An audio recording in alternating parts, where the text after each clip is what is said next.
অনেক অপেক্ষার পর বাংলাদেশ এনএসআই বা গোয়েন্দা সংস্থা থেকে নতুন একটি নিয়োগ বিজ্ঞপ্তি প্রকাশিত হয়েছে, যেখানে আপনারা বাংলাদেশের সকল জেলা থেকে নারী পুরুষ উভয় প্রার্থী আবেদন করতে পারবেন।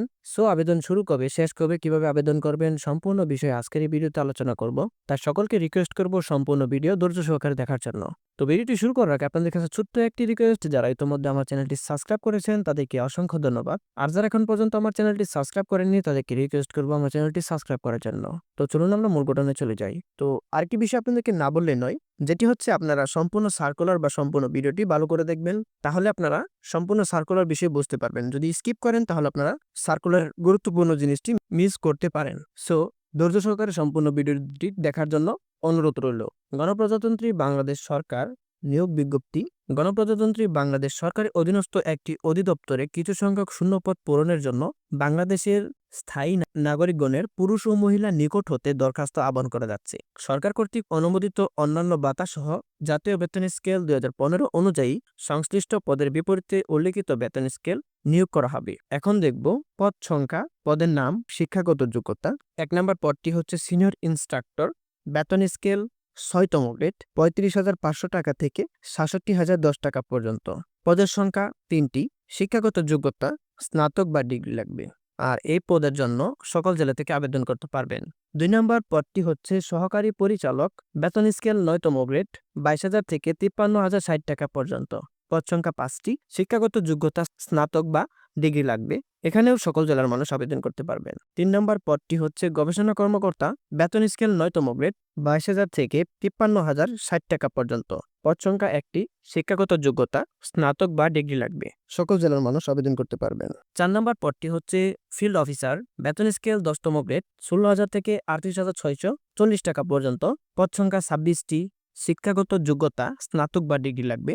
সকল জেলার মানুষ এখানে আবেদন করতে পারবেন। 5 নম্বর পদটি হচ্ছে কম্পিউটার টেকনিশিয়ান, বেতন স্কেল 11তম গ্রেড, 12,500 টাকা থেকে 30,230 টাকা পর্যন্ত। পদ সংখ্যা 1টি। শিক্ষাগত যোগ্যতা উচ্চ মাধ্যমিক সার্টিফিকেট লাগবে। আর এখানে সকল জেলার মানুষ আবেদন করতে পারবেন। 6 নম্বর পদটি হচ্ছে কম্পিউটার অপারেটর, বেতন স্কেল 13তম গ্রেড, 11,000 থেকে 26,590 টাকা পর্যন্ত। পদ সংখ্যা 3টি। শিক্ষাগত যোগ্যতা স্নাতক বা ডিগ্রি লাগবে। 7 নম্বর পদটি হচ্ছে সাতমুদ্রাক্ষরিক কাম কম্পিউটার অপারেটর, বেতন স্কেল 14তম গ্রেড, 10,200 টাকা থেকে 24,680 টাকা পর্যন্ত। পদ সংখ্যা 6টি। শিক্ষাগত যোগ্যতা স্নাতক বা ডিগ্রি লাগবে। আর পাশে আপনার কিছু জেলার নাম দেওয়া আছে, আর এই সকল জেলা থেকে এই পোস্টে আবেদন করতে পারবেন। 8 নম্বর পদটি হচ্ছে ফটোগ্রাফার, বেতন স্কেল 14তম গ্রেড, 10,200 টাকা থেকে 24,680 টাকা পর্যন্ত। পদ সংখ্যা 4টি। শিক্ষাগত যোগ্যতা উচ্চ মাধ্যমিক সার্টিফিকেট লাগবে। আর এখানে সকল জেলার মানুষ আবেদন করতে পারবেন। 9 নম্বর পদটি হচ্ছে ওয়্যারলেস অপারেটর, বেতন স্কেল 15তম গ্রেড, 9,700 টাকা থেকে 23,490 টাকা পর্যন্ত। পদ সংখ্যা 21টি। শিক্ষাগত যোগ্যতা উচ্চ মাধ্যমিক সার্টিফিকেট লাগবে। আর পাশে আপনার যে সকল জেলার নাম দেওয়া আছে সেই সকল জেলা থেকে এখানে আবেদন করতে পারবেন। 10 নম্বর পদটি হচ্ছে অফিস অ্যাসিস্ট্যান্ট, বেতন স্কেল 16তম গ্রেড, 9,300 টাকা থেকে 22,490 টাকা পর্যন্ত। পদ সংখ্যা 1টি। শিক্ষাগত যোগ্যতা উচ্চ মাধ্যমিক সার্টিফিকেট লাগবে। এখানে সকল জেলার মানুষ আবেদন করতে পারবেন। 11 নম্বর পদটি হচ্ছে অফিস সহকারী কাম কম্পিউটার মুদ্রাক্ষরিক, বেতন স্কেল 16তম গ্রেড, 9,300 টাকা থেকে 22,490 টাকা পর্যন্ত। পদ সংখ্যা 4টি। শিক্ষাগত যোগ্যতা উচ্চ মাধ্যমিক সার্টিফিকেট লাগবে। এখানে সকল জেলার মানুষ আবেদন করতে পারবেন।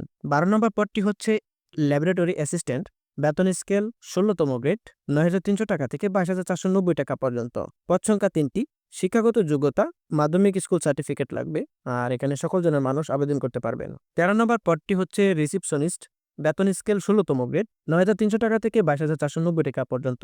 পদ সংখ্যা 1টি। শিক্ষাগত যোগ্যতা উচ্চ মাধ্যমিক সার্টিফিকেট লাগবে। এখানে সকল জেলা মানুষ আবেদন করতে পারবেন। 14 নম্বর পদটি হচ্ছে ফিল্ড স্টাফ, বেতন স্কেল 17তম গ্রেড, 9,000 থেকে 21,800 টাকা পর্যন্ত। পদ সংখ্যা 175টি। শিক্ষাগত যোগ্যতা মাধ্যমিক স্কুল সার্টিফিকেট লাগবে। পাশে যে সকল জেলার নাম দেওয়া আছে সে সকল জেলা থেকে এই পদে আবেদন করতে পারবেন। 15 নম্বর পদটি হচ্ছে ডার্করুম অ্যাসিস্ট্যান্ট, বেতন স্কেল 18তম গ্রেড, 8,800 টাকা থেকে 21,310 টাকা পর্যন্ত। পদ সংখ্যা 1টি। শিক্ষাগত যোগ্যতা মাধ্যমিক স্কুল সার্টিফিকেট লাগবে, প্লাস সকল জেলার ১৬তম পদটি হচ্ছে ড্যাশ পাস রাইটার, বেতন স্কেল ১৮তম গ্রেড, ৮,৮০০ টাকা থেকে ২১,৩১০ টাকা পর্যন্ত। পদ সংখ্যা ১টি, শিক্ষাগত যোগ্যতা উচ্চ মাধ্যমিক স্কুল সার্টিফিকেট লাগবে। ১৭ নম্বর পদটি হচ্ছে অফিস সহায়ক, বেতন স্কেল ২০তম গ্রেড, ৮,২৫০ টাকা থেকে ২০,০১০ টাকা পর্যন্ত। পদ সংখ্যা ৩৩টি, শিক্ষাগত যোগ্যতা মাধ্যমিক স্কুল সার্টিফিকেট লাগবে এবং পাশে আপনারা জেলাগুলো দেখে নেবেন। আমরা এই পর্যায়ে দেখব এখানে ৫ থেকে আবেদন করার জন্য বয়সসীমা কতটুকু লাগবে। ক্রমিক নং ১-এ উল্লেখিত পদের ক্ষেত্রে সর্বোচ্চ বয়সসীমা হচ্ছে ১৮ থেকে ৩৫ বছর। ক্রমিক নং ২ হতে ১৭ নং পর্যন্ত বর্ণিত পদসমূহের ক্ষেত্রে সাধারণ প্রার্থী, মুক্তিযোদ্ধা, শহীদ মুক্তিযোদ্ধাদের পুত্র কন্যার, ক্ষুদ্র নিগোষ্ঠী এবং আনসার ও গ্রাম প্রতিরক্ষা সদস্যের কোটার প্রার্থীর ক্ষেত্রে সর্বোচ্চ বয়স ৩০ বছর। তবে মুক্তিযোদ্ধা, শহীদ মুক্তিযোদ্ধাদের পুত্র কন্যা ও শারীরিক প্রতিবন্ধী প্রার্থীদের ক্ষেত্রে সর্বোচ্চ বয়স হচ্ছে ৩২ বছর। এ পর্যায়ে আমরা দেখব আপনারা কিভাবে আবেদন করবেন এবং আবেদন করতে হলে কোন কোন পদের জন্য কত টাকা ফি লাগবে। অনলাইনে আবেদন ফর্ম পূরণ, প্রার্থীকে টেলিটকের মাধ্যমে এই ওয়েবসাইটের মাধ্যমে আবেদন ফর্ম পূরণ করতে হবে। ক্রমিক নং ১ থেকে ৩ নং উল্লিখিত পদের জন্য পরীক্ষার ফি ৬০০ টাকা। ক্রমিক নং ৪-এ বর্ণিত পদের জন্য ৫০০ টাকা। ক্রমিক নং ৫-এ উল্লিখিত পদের জন্য ৩০০ টাকা। ক্রমিক নং ৬ থেকে ১৩-এ বর্ণিত পদের জন্য ২০০ টাকা এবং ক্রমিক নং ১৪ থেকে ১৭-এ উল্লিখিত পদের জন্য ১০০ টাকা আবেদন ফি জমা দিতে হবে। এরপর আপনারা দেখে নেবেন এই সার্কুলারে আপনারা কিভাবে টাকাটা পাঠাতে হবে সেই বিষয়টা এখানে দেওয়া আছে। তো সম্পূর্ণ সার্কুলারটা আপনারা দেখে নেবেন। সার্কুলারটা দেখে এবং আপনাদের জেলাসমূহ দেখে আপনারা আবেদন করে নেবেন। তো আজকের ভিডিও এ পর্যন্তই। সকলে সুস্থ থাকবেন, ভালো থাকবেন। আসসালামু আলাইকুম।